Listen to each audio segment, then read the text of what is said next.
প্রধানমন্ত্রীর এক বছরের খাওয়া দাওয়ার খরচ হয়েছে ৩৫ কোটি টাকা। তারেক রহমানের কম হলেও হাসিনার কেন এত বেশি?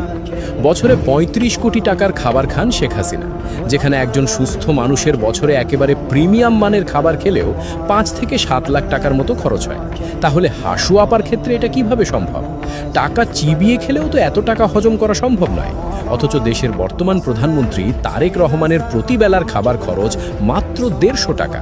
সেখানে কিভাবে একজন মানুষ এক বছরে শুধু খাওয়া দাওয়ার পেছনে ৩৫ কোটি টাকা খরচ করেছেন? একটু খাতা কলমে হিসাব করে দেখা যাক।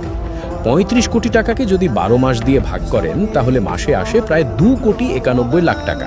এটাকে যদি ৩০ দিন দিয়ে ভাগ করেন তাহলে প্রতিদিনের খাবার খরচ দাঁড়ায় ৯,৭০,০০০ টাকার কাছাকাছি।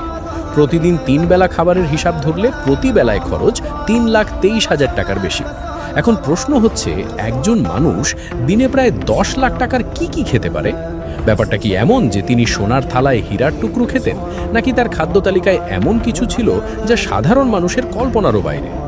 বাংলাদেশের প্রেক্ষাপটে ৯ থেকে ১০ লাখ টাকা দিয়ে প্রতিদিন একটি করে মাঝারি মানের গাড়ি কেনা যায়, কিংবা এই টাকা দিয়ে গ্রামে প্রতিদিন একটা সুন্দর আধা পাকা বাড়ি বানানো যায়। আর সেই টাকা কিনা প্রতিদিন শুধু খাওয়ার পেছনে খরচ হিসেবে সরকারি কোষাগার থেকে দেখানো হয়েছে। এই বিশাল অঙ্কের টাকার হিসাব যখন জাতীয় সংসদে তুলে ধরা হয় তখন সবার চোখ কপালে ওঠার জোগাড়।